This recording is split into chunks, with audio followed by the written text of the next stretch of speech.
Hey, welcome to Tell Us Something.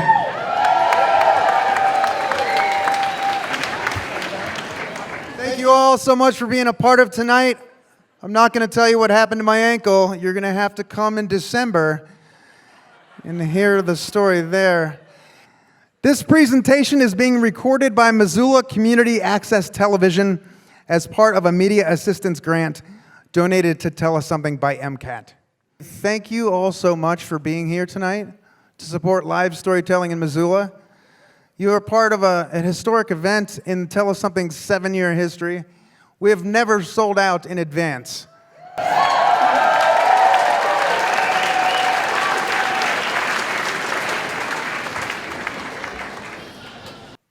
It is important to actively listen to one another, to join together and to support each other and share stories. This is your community. These are your stories. Tell Us Something believes that everyone has a story and everyone's story matters. Tonight, you will hear 8 storytellers share their true personal story from memory. Every Tell Us Something event is focused on a theme. Tonight's theme is, It's Complicated. Liz Boeheim moved to Montana to work on a dude ranch for the summer after college and just kept finding excuses to stay. The 18 flight connections to get to upstate New York provides a nice buffer from her very large and loving family. She can most often be found walking the sidewalks and trails of Missoula with her 4-legged main squeeze, Hugo. Please welcome Liz Boeheim.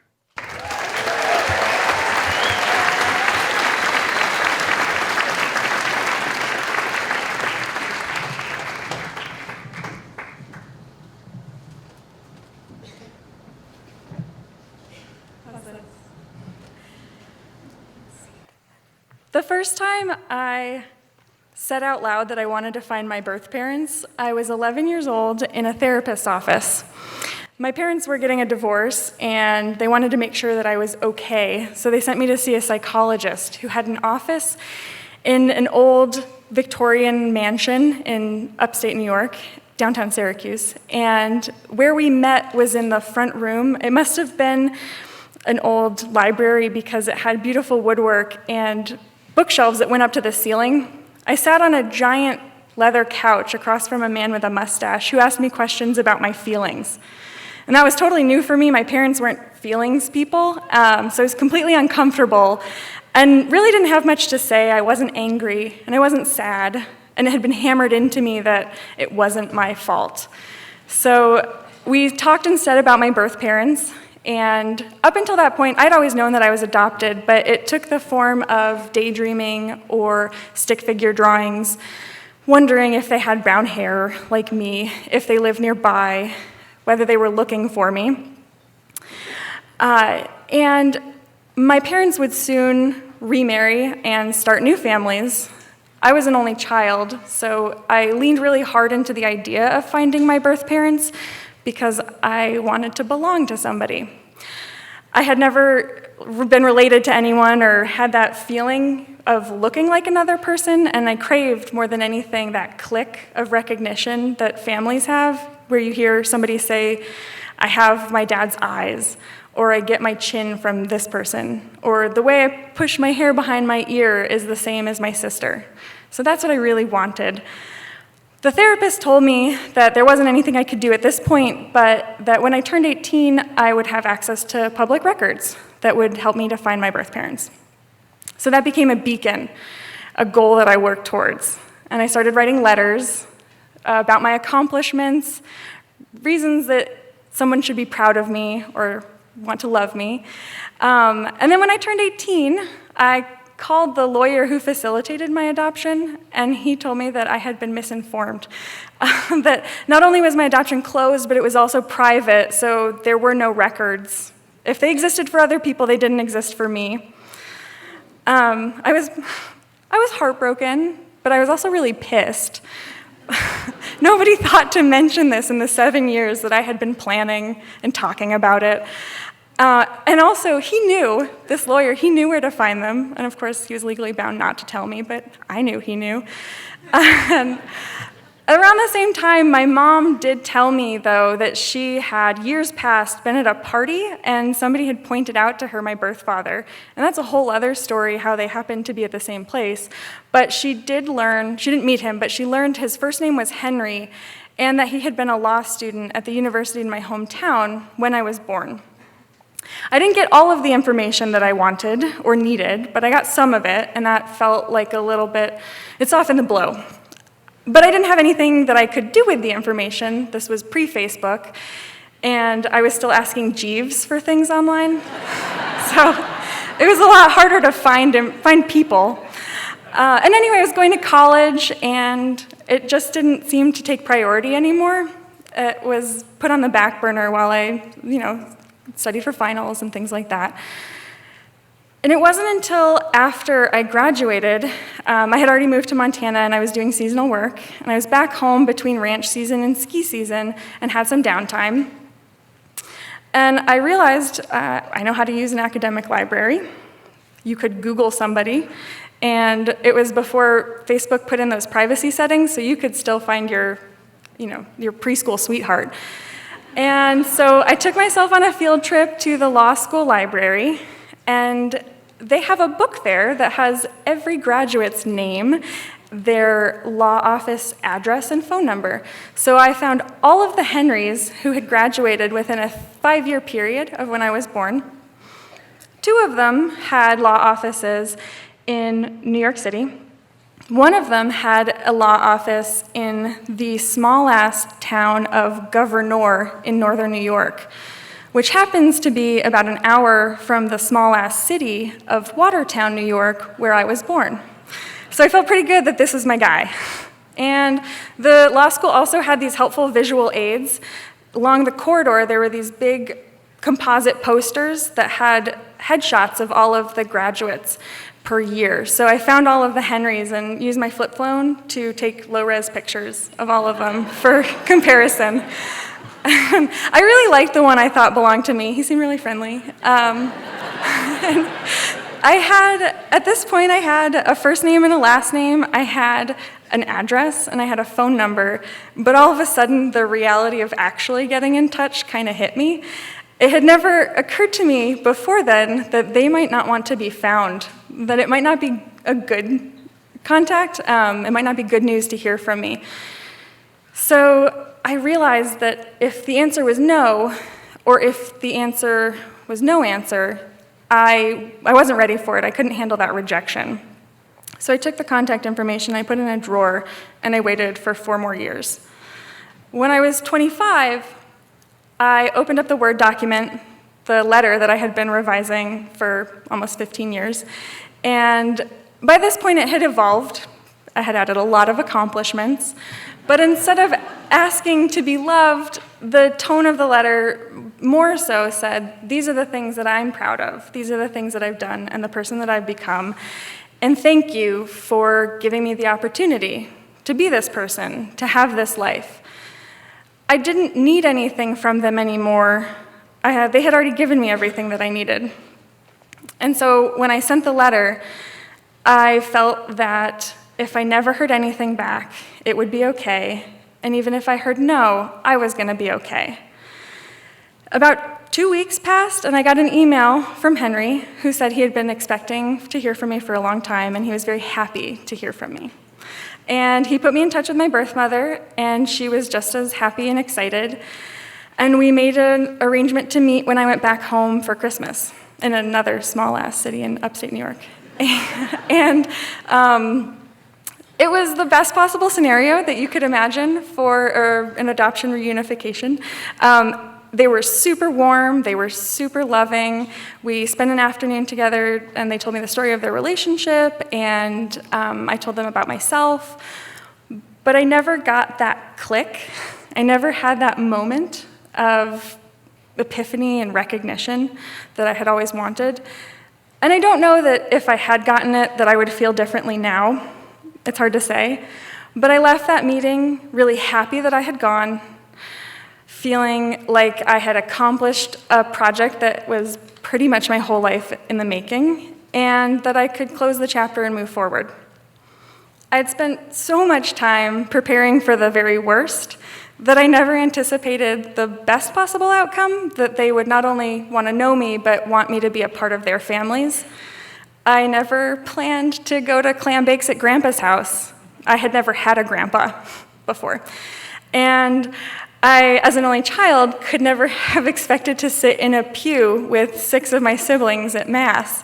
So I wasn't very good at doing family. I didn't have practice doing it, and I wasn't really sure I wanted to start at the age of 25. I had spent a long time mitigating my expectations and my needs, and I hadn't really planned or prepared for the fact that there were these 2 people, and they did have brown hair, and they didn't live very far away from me, but that they weren't stick figures. They were full, complex, complicated human beings who had their own expectations and their own needs of me. And I haven't been very good at fulfilling them or meeting them, but they do love me, they keep trying, and so do I. So thank you.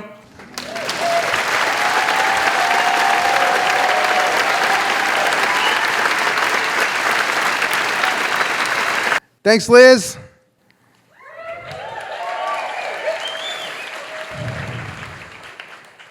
Arthur Weatherwax is an enrolled tribal member of the Blackfeet band of the Blackfoot Nation. Arthur is known by his family and friends, as well as hospital staff from Great Falls Benefits East and West, as a walking, talking miracle. Arthur wakes up every morning remembering the challenges that he has overcome and acknowledging that not everyone works as hard as he did. Arthur also realizes the importance of family and friends who motivated him. Please welcome Arthur Weatherwax.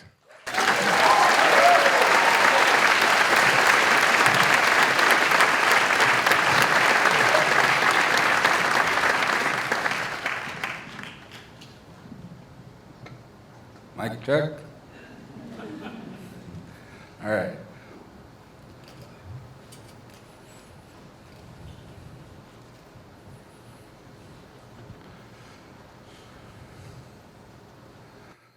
Okay, Nixo Quacks. Nistu, Nitanaku, Inadoski, Ki AJ Arthur Weatherwax. In my native tongue of Blackfeet, I introduced myself. I said, "Hello, my friends. My name is AJ Arthur Weatherwax. I would like to first thank you all for coming here tonight, this evening. I'm sure you all have better things to do, like Sunday night football or something. I thank you all for coming here to hear our true stories. Before I tell my story, I would like to give you a little history about myself. Before my accident, I was born a healthy, normal young man. I enjoyed skiing. I knew how to ride a horse. I was on the chess team. I played baseball, where I was a heavy hitter. I played basketball, which I was not that good at. I also was a powwow dancer. My dance was traditional and then grass. Sometimes my uncle would check me out of school for cultural reasons and would take me hunting or fishing instead. It was a great life. This all came to an end. It was homecoming night in Browning, Montana in the year 2000. I asked my father, "Dad, can my cousin Dustin and I go to the store and get some soda?" He said, Sure. Just remember to come to a complete stop at all the stoplights and stop signs." So my cousin and I headed out, drove past the store, and headed up to a homecoming party in East Glacier, Montana. While we were at this party, I should have known that something was going to happen that night because a friend had suggested that I go home. But I didn't listen. I continued to party. As we were leaving the party, my cousin drove us to his house, which was 30 miles south of East Glacier in a sub-community called Old Agency. Before my cousin got out of the car, he begged for me to stay the night at his house. But knowing that we were all drunk and in my father's car, I did not trust the vehicle in the hands of my friends who had hopped in with us at the homecoming party. So, I drove approximately a quarter of a mile down a dirt road. I began passing out at the wheel. My friends would have to constantly be shaking me to wake me up. Finally, I got to the T intersection of Highway 2 and Old Agency Road, and I pulled over and I asked, "Who is sober enough to drive?" One of my friends replied, "I'll drive." So I got in the back seat, where force of habit made me put on my seatbelt. He began to drive the rest of the way to town. While we were in town, he took a curve too fast, sliding on some gravel, which the car hit a curb, which rolled numerous times and hit a house. The driver of the car was ejected out of the driver's side window, landing on top of the roof of the house, suffering only a few scrapes and bruises. The passenger of the car was with me when the car was rolling into the house, and he suffered a severe spinal injury, which left him paralyzed from the waist down. I was sitting in the back seat. The seatbelt that I had on wrapped around my neck and left me hanging possibly 10 to 30 minutes. They don't know how long. When emergency crews responded to my accident, they were having problems starting the jaws of life. And thanks to an EMT who happened to be one of my relatives, he was able to start the device, which ultimately freed my friend and myself. Meanwhile, my dad decided to go look for us. He took the first left turn from his residence. He saw flashing red and blue lights. As he drove close to the accident, he recognized the hubcaps that were on his car, and he knew that I was in an accident. He pulled over to see what was going on. He seen my cousin evaluating me. They took me up to the hospital in Browning, where my family quickly gathered to send support, love and support, and they see what my prognosis was. They were told by the ER doctor in Browning that I had died, but that I had been brought back to life with a 3% chance to live. Life flight was called to fly me to the hospital in Great Falls. While I was in medical flight, flying down in Great Falls, I died again in the helicopter. When I got to the hospital in Great Falls, I was upgraded to a 4% chance to live. I had to learn how to. When I got to the hospital in Browning, they did a MRI on me. They noticed that I dislocated 3 vertebrae in my neck. I busted 2 ribs. One of the ribs scratched and punctured my right lung, and had severe cerebral pressure on my brain. So when I got down to Great Falls, they redid the MRI again. They noticed that the 3 vertebrae in my neck had shifted back into place. They rushed me into emergency surgery, where they cut my scalp open. They raised the flap of my scalp. They drilled 2 boreholes in my skull in an attempt to relieve the pressure. I was in a coma for 3 months. The whole time I was in this coma, my family and my friends were all with me, right by my bedside, saying prayers, sacrificing, making vows on my behalf to live. When I woke up from this coma, I had to learn how to walk, talk, eat, sleep, drink, everything that everybody has to do. It was like being a newborn baby, but this time I was 18 years old.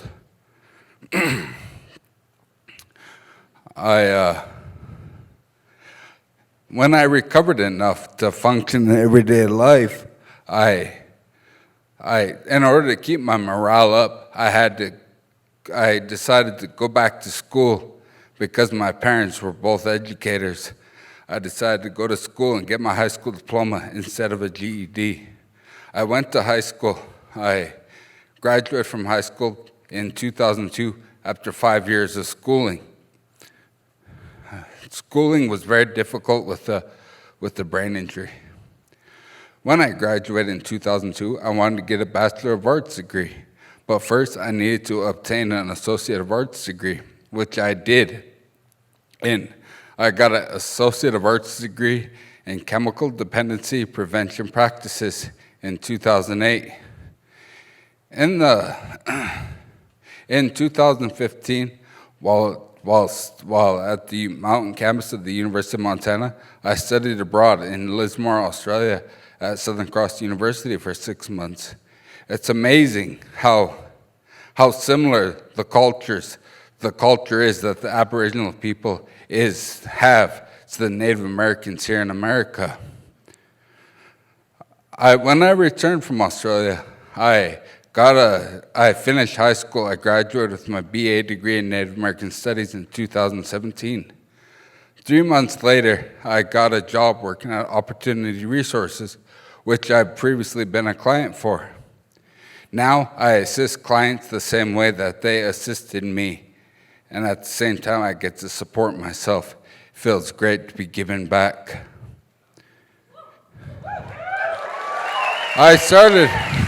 Thank you.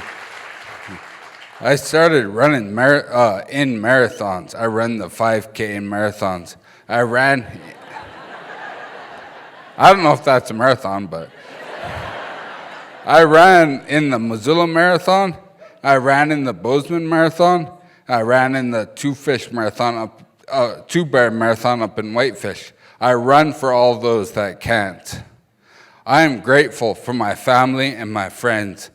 I hope that my story tonight will warn of the dangers of drinking and driving and the importance of never giving up in the face of adversity. I hope that telling my story tonight will save at least one life, just one life. Seeing, walking, talking, breathing are things that I'm ever grateful for. Every morning that I wake up, I'm thankful to be alive. Thank you very much. Have a great day.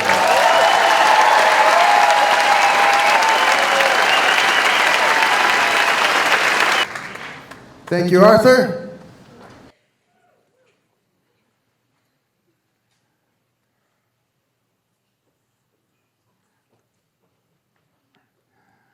Marcia Williams blogs at citygirlgoeswest.com. She drives a 2010 Subaru, which she bought new in a single afternoon years before she visited Montana or even considered moving from Tennessee to Missoula. Please welcome Marcia Williams.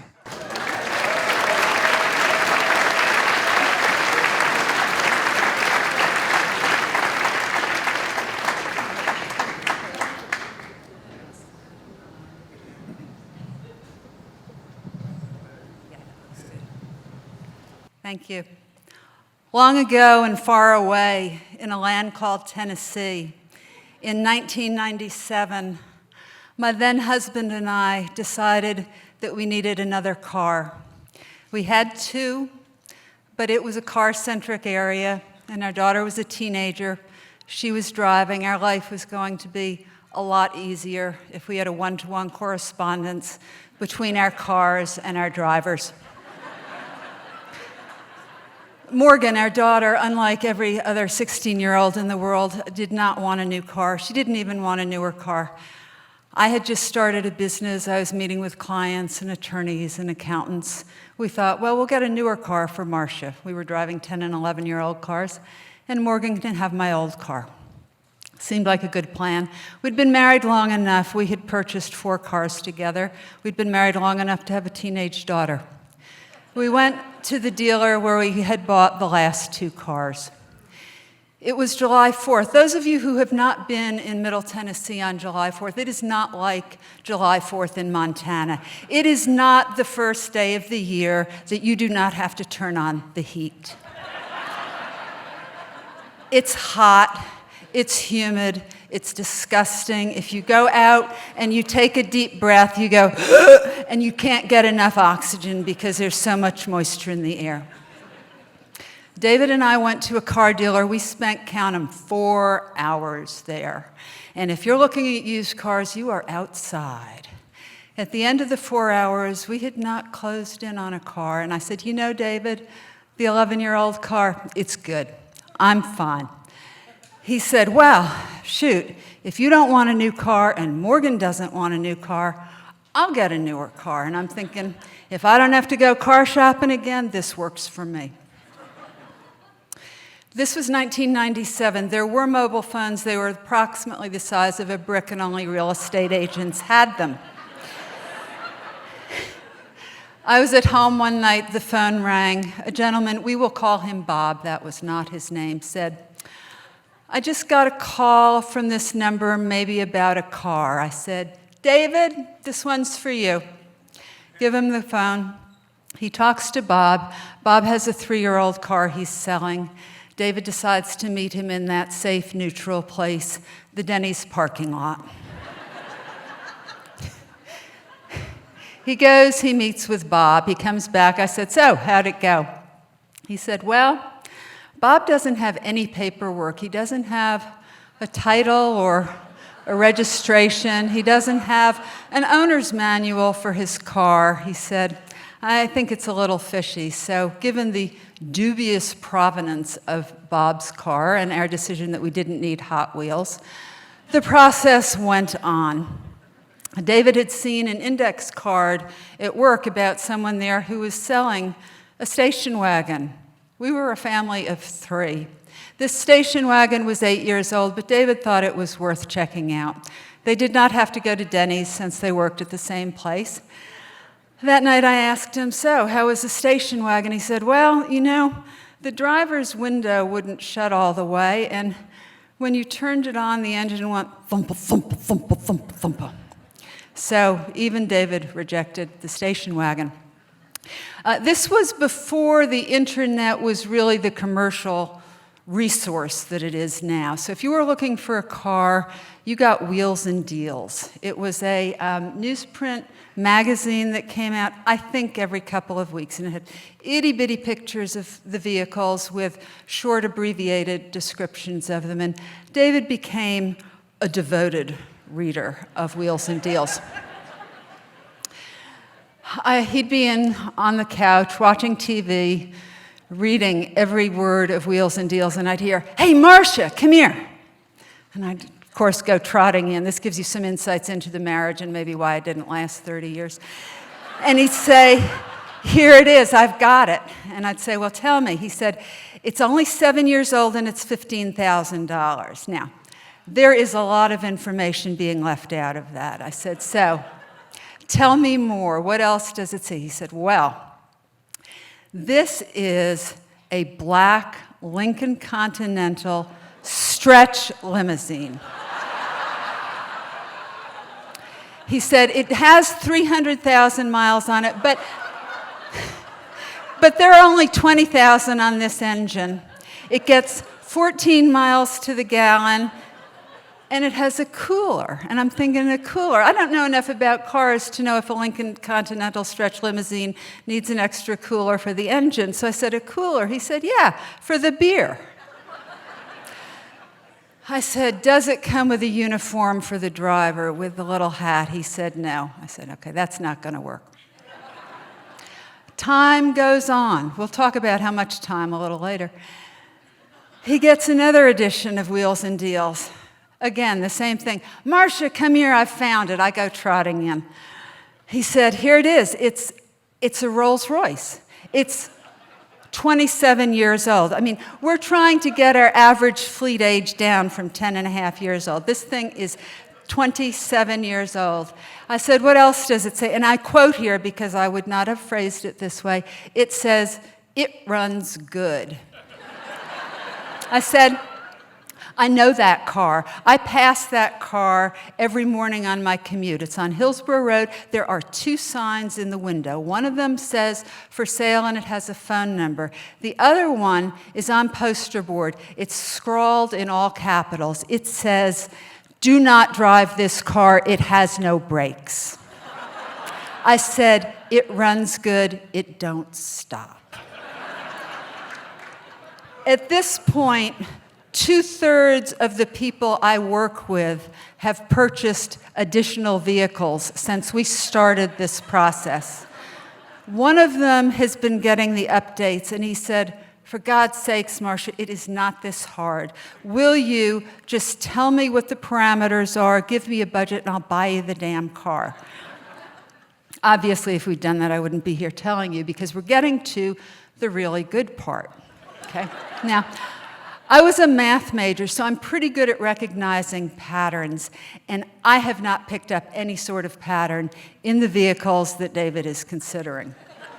So I am surprised. Now, this was not from the couch in front of the TV. He actually came into the kitchen and he said, Marcia, I know the car I want. And it's like, tell me. He said, there is a new Camry at the dealer here in town, and that's what I want to get. And I said, please, go. He said, would you like to come? Best answer I ever gave. No, thank you, because I had been by the dealer that morning, and they had erected chain link fence around it. And there were all of these people milling about. And I said, so what's going on? He said, well, it's Oktoberfest. Now, you remember we started this in July. We're 4 months later, Oktoberfest. And at Oktoberfest, the dealer sells one vehicle for $88, but you have to be there. Now, David goes over, and because it's Oktoberfest, in addition to the chain link fence and the people interested in the $88 vehicle, we will refer to them simply as being interesting. They have extra balloons. They have dancing women. They have a DJ playing rock and roll music. I suspect they have bratwurst in the back. David and Morgan go, and you don't just go to the office and find a brown-suited car salesman and say, I'd like to buy a Toyota. You go to the car that you're interested in and you sit in it. But of course, there's a lot going on with the balloons and the music and the people waiting for the $88 car, and you start tooting the horn. So you're in the car, you're tooting the horn, the balloons are blowing in the wind, the ladies are dancing, the music is going, the bratwurst is starting to burn. These men are milling about for the $88 car, and you're tooting the horn. At this point, you are surrounded. Okay, I mean, it's like it just gets better and better. I said, surrounded by what? He said, you are surrounded by car salesmen. I said, and then what? He said, well, they start chanting. I said, well, what do they start chanting? And they start chanting, slash it, slash it, slash it. I said, slash what? Slash the price. And said, then the slasher comes. I said, now I'm not there, so I've got a mental image of the slasher looking like death with the shroud and the sickle to slash the price that's been inflated in order that he can slash it. And so he's slashing the price until he gets it to one that you're willing to accept. And I'm thinking, you know, you're trapped in a car. You're surrounded by car salesmen. There's the music blaring, boom, boom, boom. You've got the balloons, the dancing women, all the men milling about. They've got the fence keeping people out or in. And, you know, you're not in a really good negotiating position. I also noticed that when David came home, that he and Morgan were in one vehicle, and it was the same vehicle that they had gone in. And I said, so what about the car? He said, it had tinted windows. Mercifully, a few weeks later, he came home in a gently used Volvo, which became our third car. Thank you.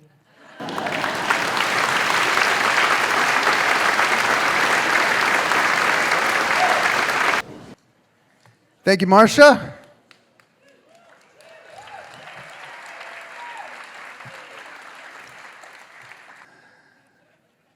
Ray Risho is a chef, former restaurateur, and an independent scholar, teaching and currently working with a team of people to write a book on global cuisine.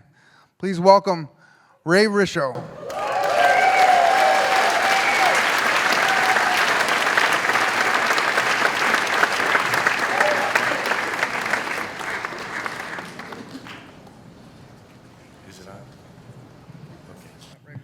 I don't know. Is that good?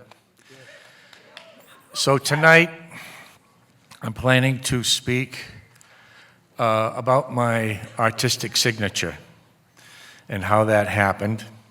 Of course, Susie and I have lived here for 50 years. We came here since we were newlyweds in 1968. So to do this, to describe 50 years in 10 minutes, that's complicated. So I want to begin with the persona that I developed throughout the years in Missoula, and that is, we invite you to turn aside for an evening of old world hospitality and cooking.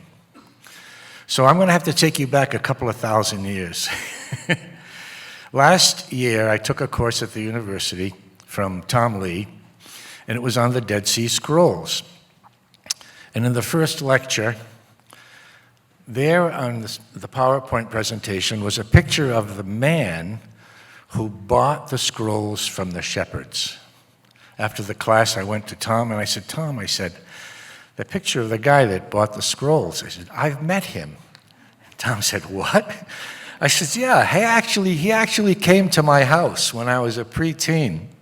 So of course I had to tell him the story, and what actually happened was that particular man eventually became the Bishop of North America for the Assyrian Orthodox Church. And in those years, there would only be half a dozen in the whole continent. And his base was in Hackensack, New Jersey. He decided to come up to Rhode Island to visit the church there. And wouldn't you know it, but the elders of the church brought him to my mom's house. Here was a widow. However, she was the essence of hospitality. And to see all this venerable man walk in with all the elders, and my mom hosted them with food and beverages and pastries, it was incredible. But that's how I grew up. I grew up with the fullness and the richness of good food and hospitality. And so now, let's go to a little further beyond. After I got out of the Army, I was working. I was going to school in Providence, and then my brother got me a job in Provincetown, Cape Cod, in a restaurant. And I was a janitor there and a busboy. This was an unusual restaurant. This place, with everything in the restaurant, was handmade. There were probably more than 26 sauces on the menu. And every dish was an individual dish. That's how unique everything was in this place. And eventually, after several years, just by accident, I became the sous chef. They just brought me in, and I just had this innate talent for creativity. And whenever I asked the chef, the head chef, how much like basil do you put in a particular dish, or how much oregano do you put in this particular dish, and he always gave me two answers: a little bit and a good amount. There were never any recipes in this restaurant, as complicated as all the dishes were. And eventually, Susie and I met, we got married, and the following year, the year we were married, here I was, the chef left, but I had written everything down in this restaurant. And so no one else could take the job but me, because I had all the recipes written down. And I gave this book to my youngest son and protege, Abe. He's here tonight, and I'm so delighted that he's here to hear this. So I became the executive chef, and it was such a wonderful experience for me. The most complex, the easiest dish for me became the most complex, and that was called veal scallopini alla marsala. And many of you here probably have had that dish. And what I did was it was just veal and mushrooms. That's all it was. There wasn't much to it. There were only like 6 ingredients in the dish. But when I made the dish, it was something special. I had to make it with 3 pans. The first pan had clarified butter in it, and I sauteed my mushrooms very quickly, and I seasoned them with salt, pepper, and dried basil, and mushrooms and marsala wine, and put them in a bowl. Then I put more clarified butter in that pan, and I started searing the veal, but only one side, and I turned the heat off. Then I had 2 other pans, and these were iron pans. And what I would do was I put the mushrooms back over the veal, and then I would reduce all of that liquid, the liquid from the meat, the mushrooms, the lemon, the wine. I would reduce all of that liquid until it became so viscous. And then at that moment, I would heat the other two pans so hot that I would transfer it, just slide everything out so gracefully. It would just slide into the next hot pan, and then I would take it and slide it into the next hot pan. And if you weren't careful, there was so much wine in the dish that if the wine splashed, the flames hit the wine and it burst into flames.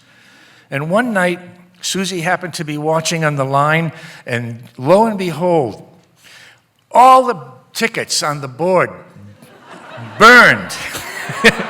And she took a photograph of me doing this and Abraham standing behind me looking at this happening.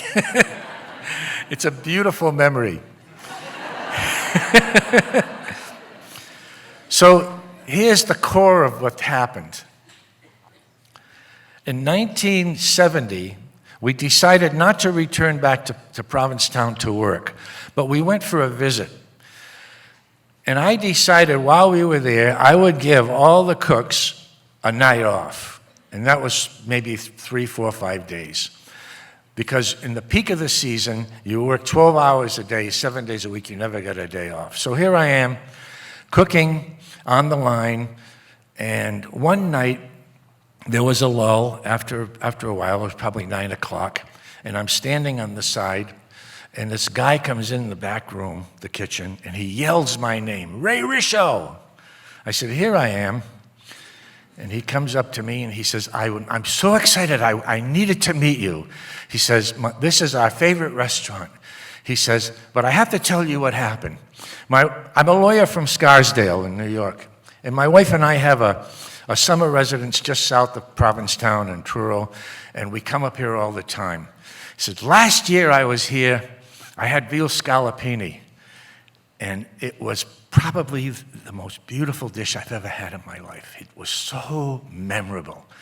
And this is what I usually tell people when they're going to have a dinner and when they're going to get a dinner, that you're going to have memories that last a lifetime. And that's what he was telling me. This was in 1970. And he said, but this year, we came early in the season, and I was so excited, I ordered veal scallopini, and I couldn't believe it. He said it was a disaster. It was so bad, I decided I would never come back to this restaurant again. However, we have some guests visiting us from out of town here in Truro, and we decided to come back to Provincetown for dinner tonight. And we said, well, let's go back to Ciro's for one more time, give it one more shot. So we came into the restaurant tonight, and I said, well, I'm here tonight. I may as well order my favorite dish, which was the veal scallopini. And so I did. And he says, and I couldn't believe it. It was exactly the way I had it last year. I was incredulous. It was amazing. I had to tell the waiter. And so I told the waiter what happened, and the waiter started smiling. And the waiter knew. He says, well, I happen to know what happened. He says, this guy was the best man at our wedding. He said, the guy who prepared your dish tonight is only here for a couple of nights. And it's the guy that prepared the same dish for you last year. It's the same guy. And at that moment, he said, I just have to meet this man. And then I realized, not at that very moment, but subsequently, how I could basically put a signature on anything that I did. Anything that I prepared, I could make it my own.